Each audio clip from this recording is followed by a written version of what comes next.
The cold wind cut through the narrow alley like a knife. Daeho pulled his torn blanket tighter around his thin shoulders and pressed himself deeper into the shadows between two massive garbage containers. The smell of rotting food and engine, oil filled his nose, but he had grown used to it over the past 2 years. This was home now. Above him, the towering spires of New Seoul reached toward the stars like giant fingers made of glass and steel. Bright lights from alien ships moving through the night sky painted colorful patterns on the dirty alley walls. Red lights, blue lights, green lights that pulsed and danced as the ships carried their wealthy passengers to places Daeho could only dream about. He was only 10 years old, but his eyes looked much older. Life on the streets had a way of aging children quickly. His black hair hung in greasy strands across his forehead, and his clothes were more patches than original fabric.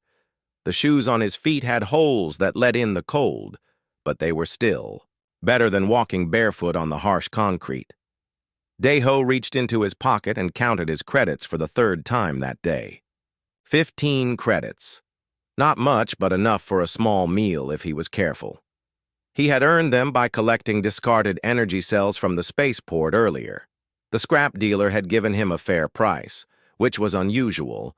Most people treated street children like pests to be shooed away. The boy remembered when life had been different. 2 years ago, he lived in a small apartment with his parents in the lower city. His father worked as a shuttle mechanic, and his mother cleaned offices in the business district. They were not rich, but they had enough. There was always food on the table and a warm bed to sleep in. His mother would sing him lullabies in Korean, old songs her grandmother had taught her. Everything changed the night their shuttle crashed during a routine supply run to the orbital stations. A mechanical failure, the investigators said. A simple part that cost only 50 credits had broken, and both his parents died because of it. After that, the apartment was taken away. The small savings his parents had were used to pay their debts. Daeho found himself alone on the streets with nothing but the clothes he wore and a heart full of pain. The social services tried to help at first. They put him in a government home for orphaned children. But the home was overcrowded and underfunded. The older children took advantage of the younger ones. The adults who worked there seemed tired all the time and spoke to the children like they were problems to be managed rather than people to be cared for. Daeho ran away after 3 months and decided he would rather face the dangers of the streets than the cold indifference of the system.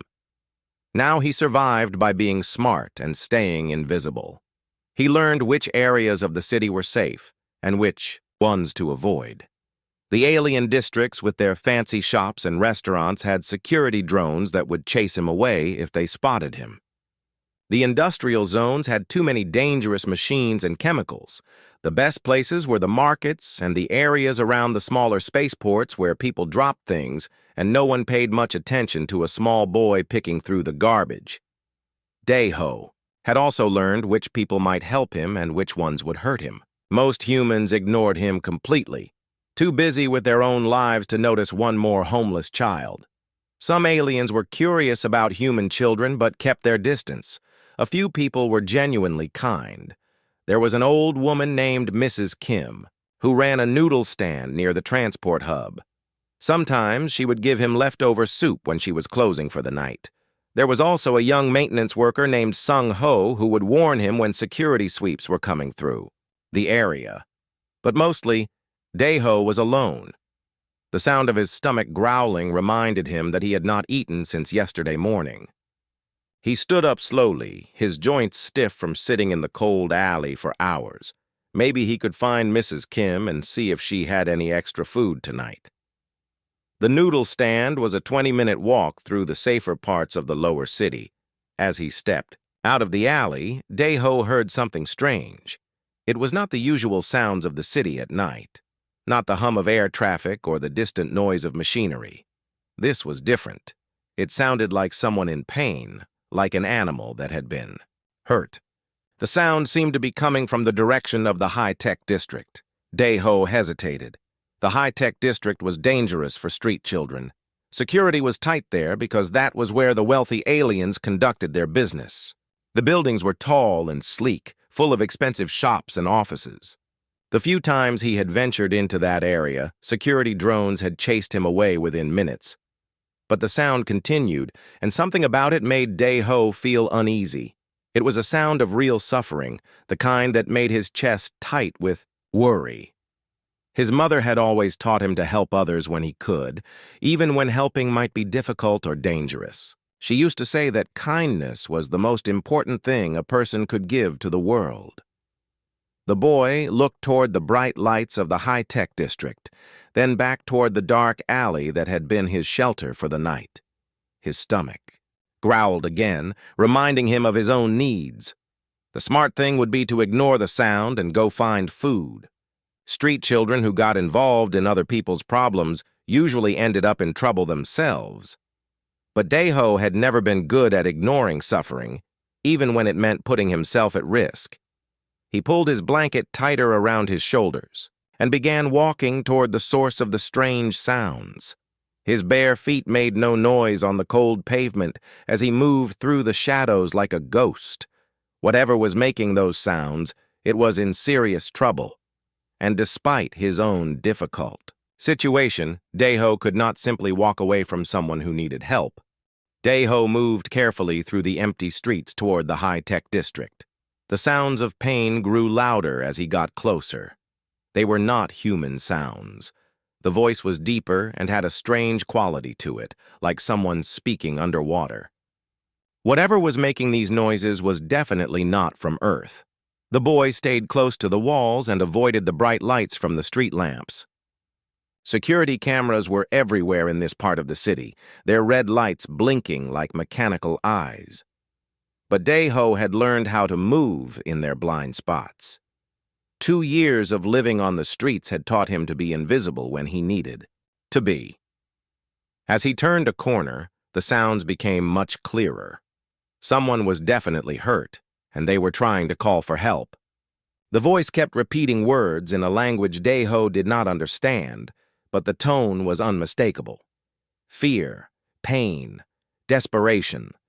The sounds were coming from somewhere below street level. Dae-ho found a maintenance access point that led to the underground service tunnels. The heavy metal cover had been left slightly open, as if someone had tried to close it but had not been strong enough to finish the job. The boy squeezed through the gap and dropped down into the tunnel below. The underground area smelled of machine oil and ozone. Thick pipes and cables ran along the walls, carrying power and data to the buildings above. Emergency lighting cast, long shadows that danced as Dae-ho moved deeper into the tunnel system. The sounds were much louder now, echoing off the metal walls. Dae-ho rounded a bend and stopped dead in his tracks. What he saw made his heart race with both fear and amazement. There was a creature lying on the tunnel floor, and it was unlike anything Dae-ho had ever seen before. The being was enormous, at least 3 times the size of a grown human. Its skin was a deep blue-green color and seemed to glow with a soft inner light. Patterns of brighter light moved across its surface like living tattoos, pulsing in rhythm. With its labored breathing, the creature had 4 arms and legs that ended in hands with too many fingers. Its head was large and round, with eyes that were completely black except for tiny points of silver light in their centers. Those eyes were open now, looking directly at Dae-ho with an expression of surprise and hope. But the most striking thing about the creature was how wrong it looked. The glowing patterns on its skin were flickering like a broken light bulb. Some areas of its body were completely dark, as if the power had gone out. The being was clearly in terrible pain and very sick. Around the creature's head was a complex device that looked like a crown made of metal and glowing crystals. But several of the crystals were cracked, and sparks occasionally jumped between the broken pieces. Whatever this device was, it was not working properly. The creature tried to speak when it saw Dae-ho. Its voice was deep and resonant, like the sound of distant thunder. But the words came out broken and confused, switching between different languages. Dae-ho could only understand a few phrases in basic human standard. "Help me," the creature managed to say in accented human speech. Cannot think clearly. Systems failing. Please. Daeho's first instinct was to run. This being was clearly not human, and it was huge enough to crush him without even trying. Every survival instinct he had developed on the streets told him to get away as fast as possible. But something about the creature's eyes stopped him from fleeing. Despite their alien appearance, those eyes held the same expression Daeho had seen in his own reflection during his worst moments on the streets. They were the eyes of someone who was completely alone and afraid. The eyes of someone who had given up hope of being helped. The boy took a small step closer, and the creature did not move to threaten him. Instead, it seemed to relax slightly, as if Daeho's presence was somehow comforting. "Who are you?" Daeho asked quietly. The creature struggled to form words. "I am called Veltar. I am Kethran. My people live among the stars." Its voice was getting weaker with each sentence. "Bad people hurt me. Broke my neural interface. Cannot call for help. Cannot access my ship or my resources." Even though Daeho did not understand all the technical words, he could tell that this Veltar was in serious trouble. The broken crown device must be some kind of computer that helped the alien think properly. Without it working correctly, Veltar was helpless. "What happened to you?" the boy asked. Veltar's glowing patterns flickered more rapidly, as if he was struggling to remember. "Rivals, other Kethrans who want what I have built. They attacked me with neural scramblers. Left me here to die." He paused, breathing heavily. "My body will survive, but my mind will be lost forever if the damage is not repaired soon." Daeho looked around the empty tunnel. There was no one else coming to help. No rescue teams or medical personnel. This powerful alien being was as alone and abandoned as Daeho himself had been for the past 2 years. The creature's eyes began to close. "Too late now. Too much damage. I'm sorry you had to see this, small human. You should go before the security drones find this place." But Daeho did not leave. Instead, he knelt down beside the massive alien and did something that surprised them both. He reached out and gently touched one of Veltar's 4 hands. "I am not going anywhere," the boy said softly. "Nobody should have to die alone." Veltar's eyes opened wide with amazement. In all his years of business dealings across the galaxy, no one had ever shown him such simple kindness without expecting something in return. Daeho looked at the giant alien lying helpless on the cold tunnel floor. Veltar's glowing skin patterns were getting dimmer by the minute. The broken neural interface around his head sparked occasionally, sending small flashes of light across the dark tunnel walls. The boy could see that without help, this creature would die soon, but what could a homeless human child do for someone so advanced and powerful? Veltar had mentioned ships and resources and technology that Daeho could not even imagine. Yet, all of that meant nothing now. The alien was as helpless as any injured animal. Daeho thought about what his mother would have done. She always said that when someone is suffering, you help them with whatever you have, even if it does not seem like much. You do not help because you expect something back. You help because it is the right thing to do. The boy reached into his pocket and pulled out his small water bottle.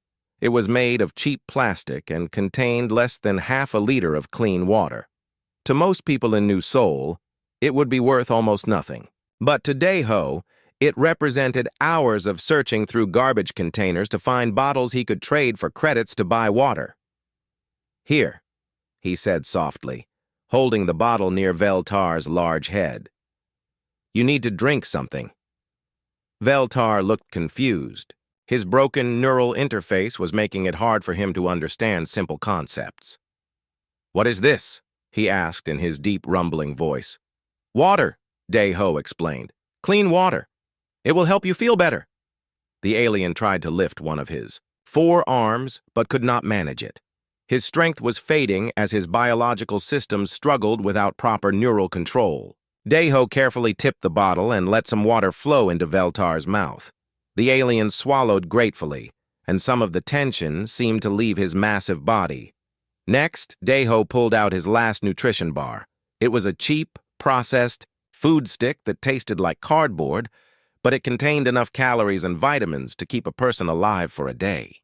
The boy had been saving it for his breakfast tomorrow, but looking at Veltar's weakening condition, he knew the alien needed it more. "This is food," Daeho said, breaking the bar in half. "Not very good food, but it has energy in it." He kept one half for himself and gently fed the other half to Veltar, small piece by small piece. Veltar's black eyes filled with something that might have been tears, though they glowed with the same soft light as his skin. "Why are you doing this?" he whispered. "I am nothing to you, a stranger, an alien. You owe me nothing." Daeho considered the question seriously. "My mother taught me that when someone is hurt, you help them. It does not matter who they are or where they come from. It does not matter if they can help you back. You just help because they need it." The alien's breathing was becoming more labored. His skin patterns flickered more rapidly, like a light bulb that was about to burn out completely. Daeho realized that water and food alone would not be enough to save Veltar's life. The boy looked around the tunnel, searching for anything else that might help. Then he noticed how cold the air was down here. The alien's large body was losing heat quickly, and his glowing patterns seemed dimmer in the places where he was coldest. Without hesitation, Daeho unwrapped his torn blanket from around his own shoulders. It was his most precious possession, the only thing that kept him warm during the cold nights on the streets. The blanket was old and dirty, with more holes than fabric, but it was better than nothing. "You are shivering," Daeho said, spreading the blanket over as much of Veltar's enormous body as he could cover. "This will help keep you warm." Veltar stared at the boy in amazement. "You are giving me your only blanket, but then you will be cold."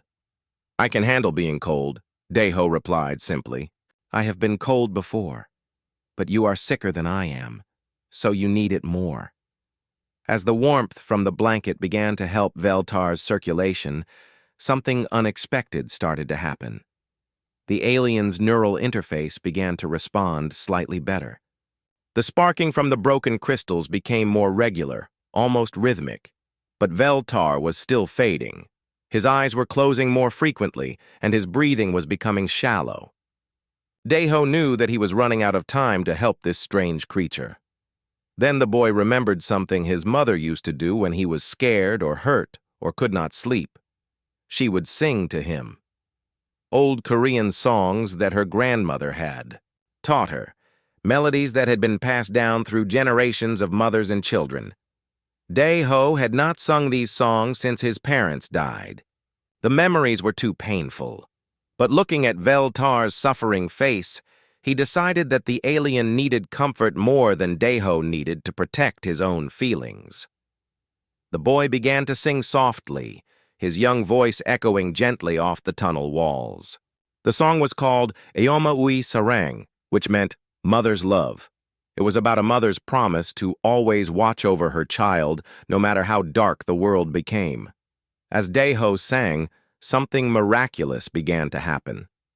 Veltar's neural interface started to respond to the sound frequencies in the boy's voice.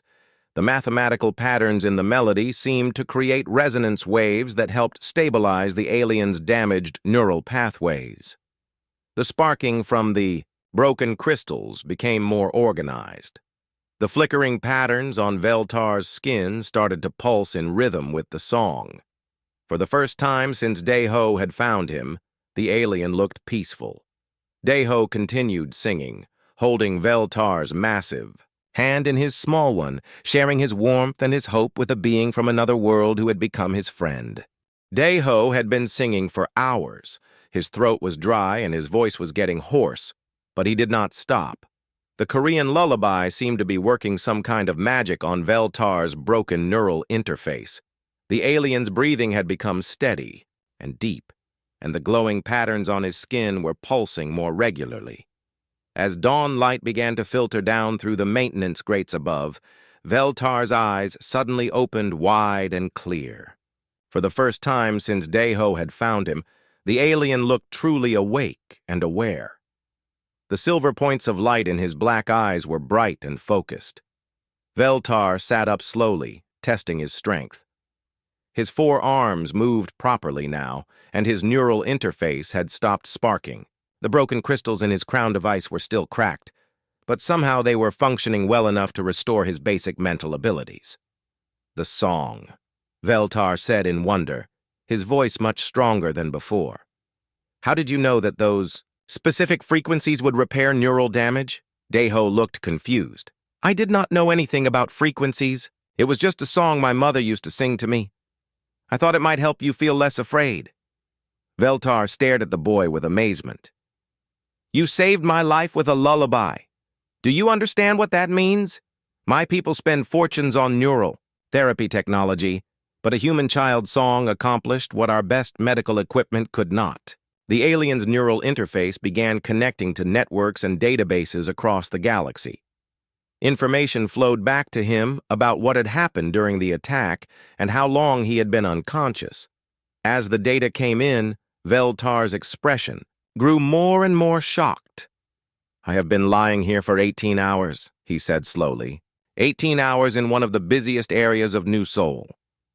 Do you know how many beings passed by this maintenance entrance during that time?" Deho shook his head.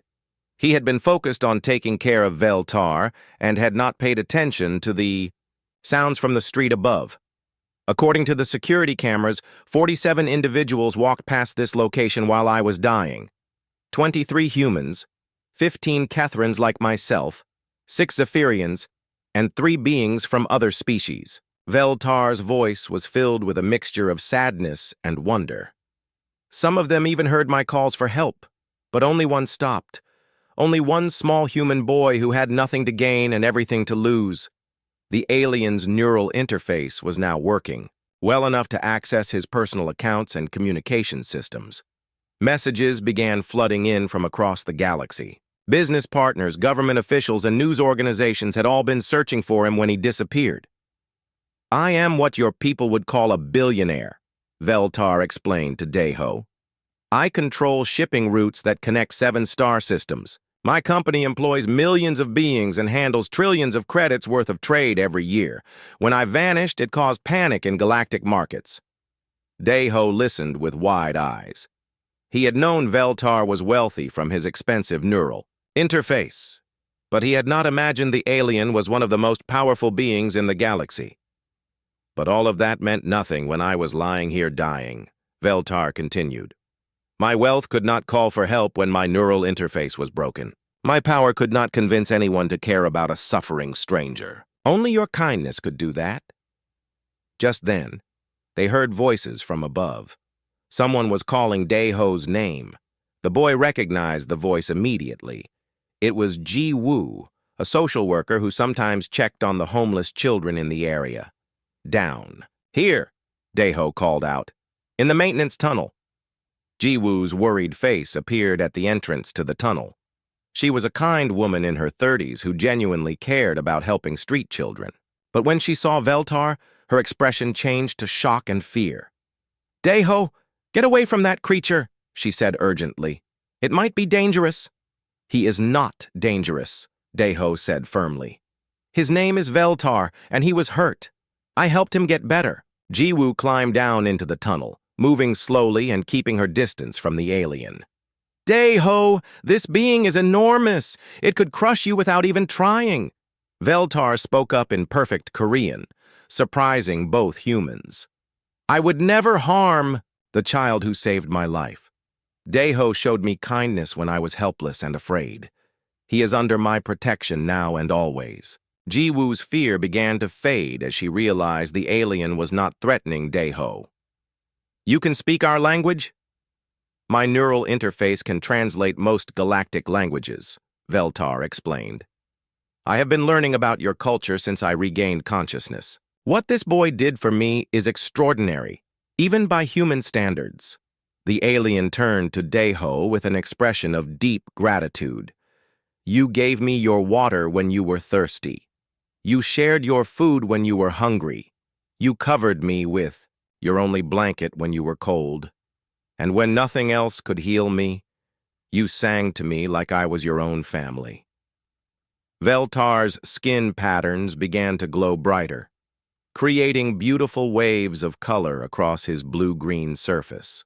In my culture, when someone saves your life, you owe them a debt that can never be fully repaid. But more than that, you showed me something I had forgotten in all my years of business and politics. You showed me what it means to be truly civilized. Ji-woo was beginning to understand that she was witnessing something remarkable.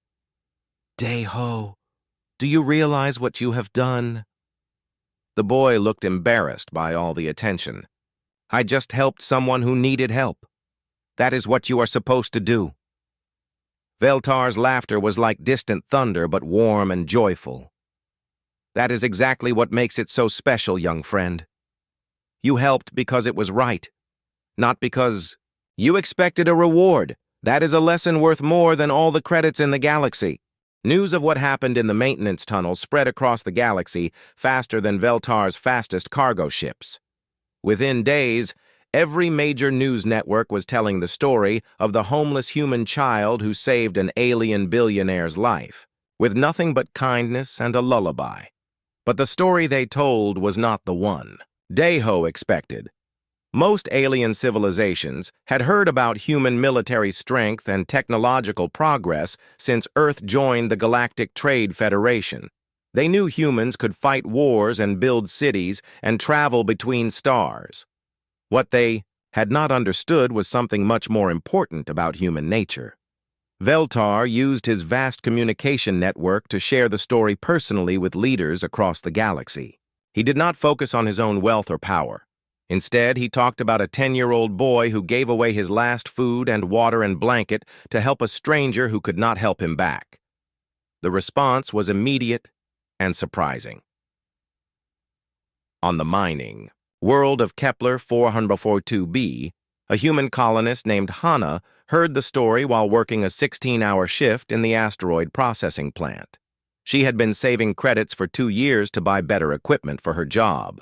But after hearing about Dae-ho, she used all her savings to start a medical clinic for injured alien workers instead.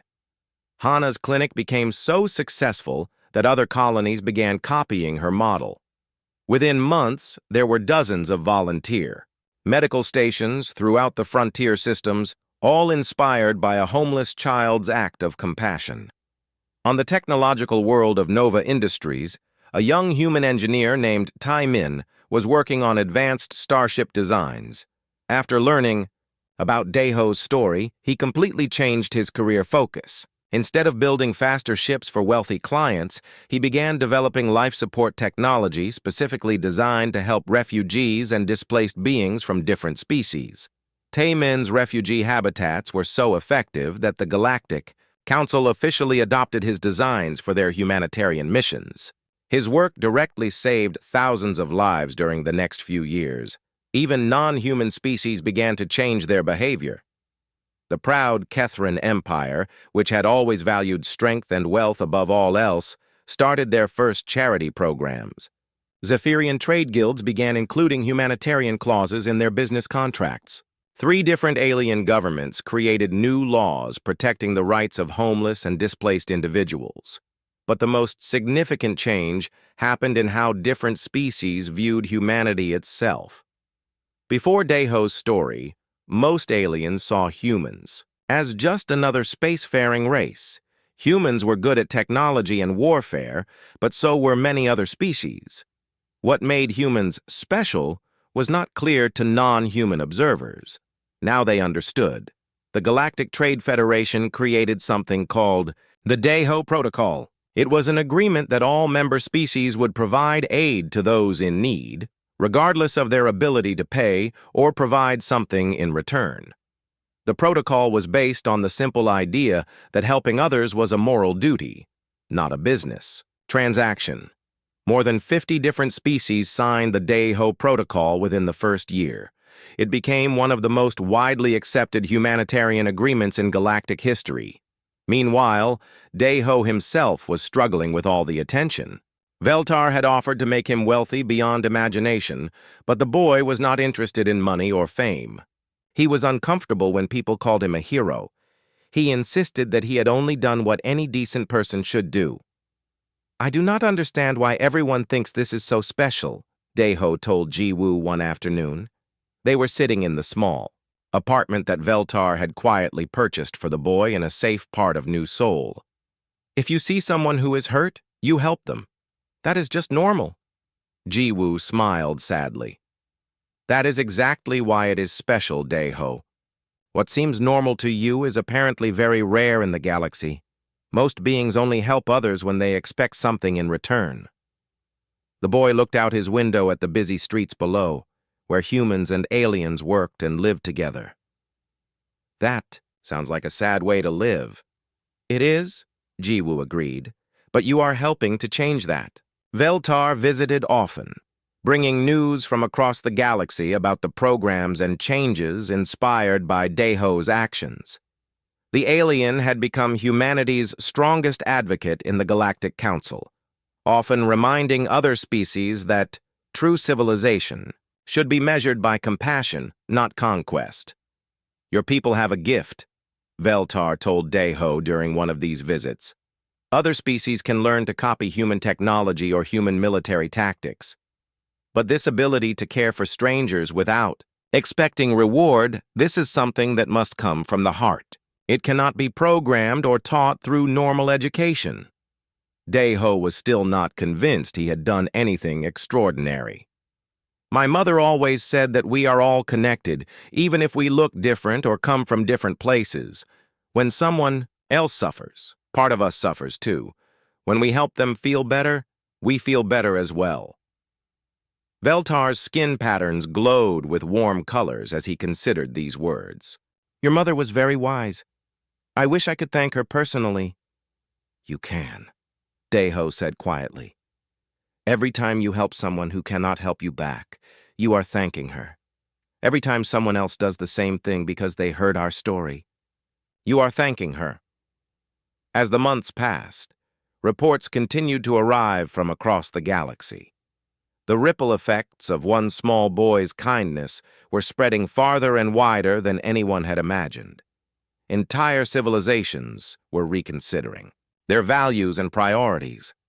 The galaxy was becoming a kinder place, one act of compassion at a time. 5 years had passed since that cold night in the maintenance tunnel. Daeho was 15 now, taller and stronger, but his eyes still held the same gentle kindness that had saved Veltar's life. He had grown up in comfortable circumstances, thanks to Veltar's quiet support, but he had never forgotten where he came from. Every morning, Daeho walked to work at the New Seoul Children's Sanctuary, a large facility that cared for orphaned and displaced children from dozens of different species. The sanctuary had been built with funding from the Daeho Protocol, and it served as a model for similar centers across the galaxy.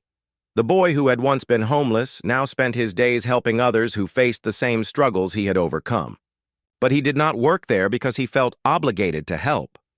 He worked there because helping others made him feel connected to his mother's memory and to the values she had taught him. "Good morning, Daeho," called Sun-hee, the sanctuary's director, as he arrived for his shift. She was a warm, energetic woman who had dedicated her life to caring for children that society had forgotten. "We have 3 new arrivals today. 2 human siblings from the mining colonies and a young Catherine whose parents were killed in a transport accident." Daeho nodded and went to meet the new children. The human siblings, a brother and sister aged 8 and 6, were frightened and confused. They had been living on their own for weeks before rescue services found them. The Catherine child was even younger, barely old enough to speak, and his blue-green skin patterns flickered weakly with grief and fear. "Hello," Daeho said gently, kneeling down to their level. "My name is Daeho. I know you are scared right now, but you are safe here. We are going to take good care of you." The human girl, whose name was Ye Jin, looked at him with suspicious eyes. "Are you going to send us away like the other people did?" "No," Daeho promised. This is your home now, for as long as you need it to be. We do not send children away from their home. Over the following weeks, Daeho worked patiently with the 3 new children, helping them adjust to their new life. He taught them that different species could live together peacefully. He showed them that being an orphan did not mean being alone. Most importantly, he demonstrated through his daily actions that kindness was not something rare or special, but something that should be as natural as breathing.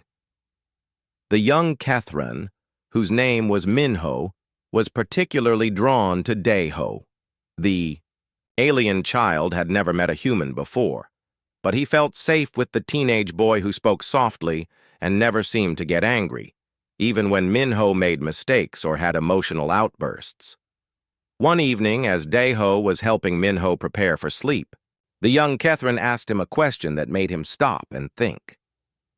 Daeho, why do you help us? We cannot give you anything valuable. We do not have money or ships or anything important. Daeho sat down on the edge of Minho's bed and considered how to answer.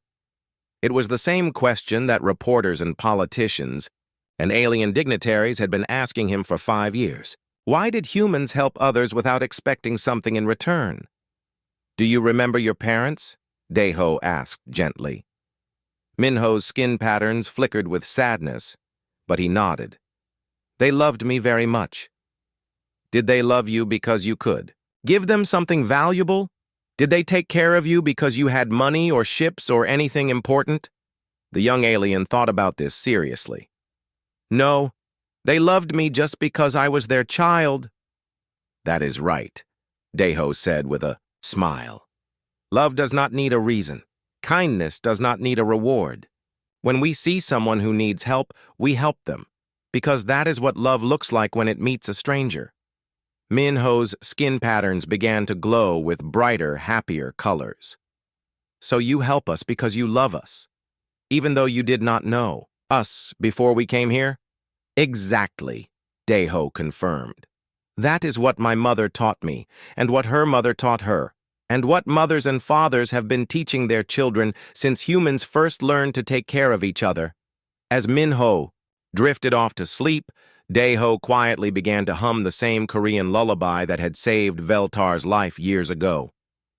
The melody filled the room with peace and comfort, and several other children in nearby beds began to relax and smile. The song had become famous across the galaxy. Musicians from dozens of species had created their own versions of Yoma Wi Sarang. Scientists had studied its mathematical properties and confirmed that the frequency patterns had genuine therapeutic effects on many different types of neural systems. But for Daeho, it was still just the song his mother used to sing to help him feel safe and loved. The next day was declared the 5th Annual Humanity Day by the Galactic Council. Across thousands of worlds, billions of beings would participate in acts of service and kindness to celebrate the human values that had changed galactic civilization. There would be parades and speeches and ceremonies honoring the impact of human compassion. But Daeho spent Humanity Day the same way he spent every other day, quietly helping children who needed someone to care about them. He did not attend any of the grand celebrations or give any interviews to the galactic media. Instead, he taught Yejin how to read, helped 2 alien children resolve a disagreement about sharing toys, and sang lullabies to anyone who had trouble sleeping. Veltar visited that evening, as he did every few months when his business travels brought him to New Sol. The alien billionaire had become one of the most respected voices in galactic politics, known for his speeches about measuring civilization through compassion rather than conquest. The Galactic Council voted today to expand the Daeho Protocol to include environmental protection programs, Veltar reported. 47 species have agreed to share their clean energy technology freely with worlds that cannot afford to buy it. Daeho smiled as he watched Minho and Yejin playing together in the garden outside the sanctuary. That is wonderful news. My mother would be proud to know that her old songs are helping to heal entire planets now. Not just the songs, Veltar. corrected gently. The example. Humans have shown the galaxy that true strength comes from lifting others up, not knocking them down. That is a lesson worth more than all the technology and wealth in the universe. As the sun set over New Sol, painting the sky in brilliant shades of orange and purple, Daeho reflected on how much had changed since that cold night in the tunnel. The galaxy was not perfect, but it was kinder now.